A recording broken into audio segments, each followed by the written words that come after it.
Bu nasıl bir derttir, dermanı yoktur. Bedenimde değil ruhumda sızı. Görünmez bir yara, acısı çoktur.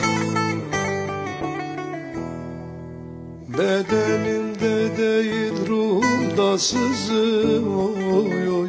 Ruhumda sızı, oy oy. Ruhumda sızı.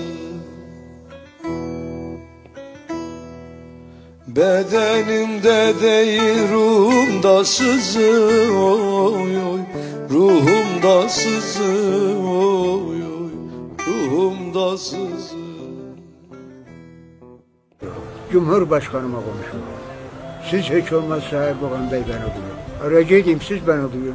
Çünkü çok gezdim beni dinleyen olmuyor. Siz beni duyun, benim durumuma bakın. Hepimiz de Müslümanız.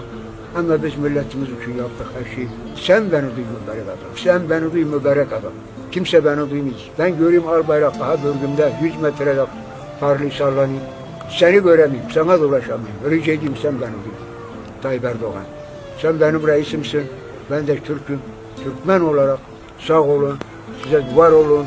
Siz de Türk hükümette şen olun.